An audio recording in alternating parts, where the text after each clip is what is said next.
बिस्मिल्लाहिर्रहमानिर्रहीम, अस्सलाम वालेकुम, वेलकम टू माय चैनल। तो दोस्तों, आज मैं आपके साथ शेयर करूंगा दाल माश के दही बल्ले। बहुत ही मज़ेदार बनते हैं। दाल माश की खुशबू और इसके साथ बनाएंगे दही बल्ले का मसाला। फ्रेश मसाला तैयार करें खुशबूदार। तो चलिए इसको बनाना शुरू करते हैं। दही बल्ले का फ्रेश मसाला बनाने के लिए 7 से 8 मैंने लौंग इसके अंदर शामिल किए हैं। 10 से 15 गोल काली मिर्च ऐड कर देंगे। हाफ़ टी स्पून ऐड करेंगे अजवाइन के। इसके अलावा 1 टीस्पून ऐड करेंगे ज़ीरा का, सफ़ेद ज़ीरा ऐड करेंगे और 2 टीस्पून ऐड करेंगे सूखा धनिया। तो दोस्तों, जब भी आप दही बल्ले बनाएं तो आप इसी तरह फ्रेश मसाला इसका बनाएं। इसकी बहुत ही प्यारी खुशबू आती है। तो बाज़ार का जो मसाला मिलता है उससे प्यारी सी खुशबू आएगी। आप अपनी मर्ज़ी के मुताबिक इसकी क्वांटिटी कम या ज़्यादा कर सकते हैं और इसको बना के आप रख लें। इसको बाद में पूरा महीना इस्तेमाल करें।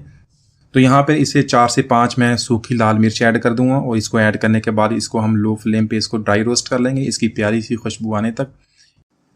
यहाँ पर सारे मसालों को मैंने ड्राई रोस्ट कर लिया। बहुत ही प्यारी खुशबू के साथ इसको मिक्सी में ऐड कर लेंगे और इसके साथ कुछ दूसरे मसाले ऐड करूँगा।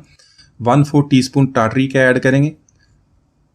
1 टीस्पून इसके अंदर अनारदाना, उसका मैंने पाउडर ऐड कर दिया है। साथ में हाफ़ टी स्पून काला नमक। बहुत ही प्यारी खुशबू इसकी आएगी, इसको ज़रूर ऐड कीजिएगा।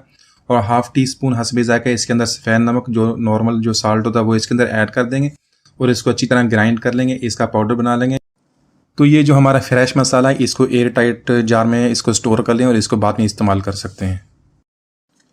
तो दोस्तों, आज हम दही बल्ले बनाएंगे माश की दाल के साथ। बहुत ही इसकी प्यारी खुशबू आती है। यहाँ पे मैंने 125 ग्राम यानी कि आधा पाव माश की दाल ली थी। उसको धो के अच्छी तरह पानी के साथ मैंने उसको 2 घंटे के लिए भिगो दिया था। तो यहाँ पे 2 घंटे के बाद इसको हम ग्राइंड करेंगे। इसको मिक्सी में ऐड कर लें। तो यहाँ पर कुटी हुई लाल मिर्च हाफ़ टी स्पून ऐड करेंगे। 1/4 टीस्पून ऐड करेंगे काली मिर्च का पाउडर। 1/4 टीस्पून हस्बे ज़ायक़ा इसके अंदर नमक ऐड कर लें और 1/4 टीस्पून बेकिंग सोडा यानी कि मीठा सोडा इसके अंदर ऐड करेंगे। ये ऑप्शनल है। इसको ऐड करने से ये कि हमारी दही बल्ले जो बहुत सॉफ्ट बनते हैं। तो अगर आप ऐड करना चाहते हैं तो इसको ऐड कर लें। तो कमर्शियल जो रेसिपीज़ हैं इसके लिए इसके अंदर उसको यूज़ करते हैं, तो मैंने इसलिए इसको ऐड कर दिया। यहाँ पे थोड़ा सा पानी डालेंगे, इसके अच्छी तरह ग्राइंड करेंगे। मैं इसको चेक कराऊंगा कि हमने इसको कितना ग्राइंड करना है।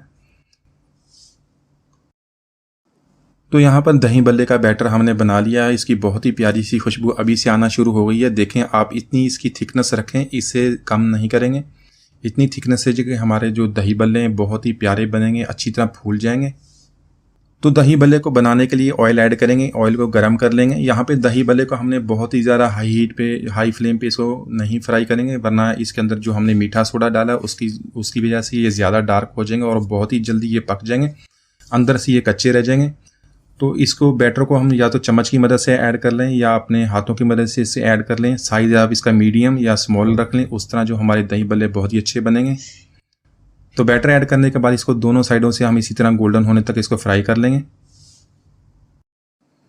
तो यहाँ पर हमारे दही बल्ले की पकौड़ियाँ बहुत ही प्यारी कलर के साथ ने इसको फ्राई कर लिए हैं। इसको निकाल लेते हैं। इसको निकालने के बाद इसको हम 10 मिनट के लिए पानी में डिप कर देंगे। यहाँ पर ये पकौड़ियाँ हमने फ्रेश आज बनाई हैं, तो इसलिए इसको नॉर्मल पानी में डिप करेंगे। इसके अलावा आप इन पकौड़ियों को आप फ्रीज़ भी कर सकते हैं और रोज़ाना इसको निकाल कर आप इसको इस्तेमाल कर सकते हैं। यहाँ पर दही बड़े के लिए, दही बनाने के लिए मैंने 250 ग्राम दही लिया है। गाढ़े वाला दही इसके अंदर ऐड कर लें। उसके अंदर 2 टेबलस्पून चीनी के ऐड करेंगे। 1/4 टीस्पून नमक का ऐड करेंगे और थोड़ा थोड़ा इसके अंदर हम दूध ऐड करेंगे और इसे अच्छी तरह बीट कर लेंगे। कि जो हमने पकौड़ियाँ बनाई थी, जो बल्ले बनाए थे, उसको पानी में से निकाल लेंगे। उसको पानी को हल्के हाथों से निचोड़ लेंगे और उसके बाद इसके ऊपर दही डालेंगे। जो हमने फ्रेश मसाला बनाया था वो इसके अंदर ऐड कर देंगे। ये चीज़ें काफ़ी हैं। इसके अलावा आप अपनी पसंद के मुताबिक इसके ऊपर इमली की खट्टी मीठी चटनी, हरी चटनी, अनार और नमकीन सवैयाँ वो ऐड कर सकते हैं। बहुत ही मज़ेदार बनते हैं। आप इसको ज़रूर ट्राई कीजिएगा। उम्मीद है आज की रेसिपी आपको पसंद आई होगी। मिलते हैं अगली वीडियो तक। इजाज़त दीजिए। अल्लाह हाफिज़।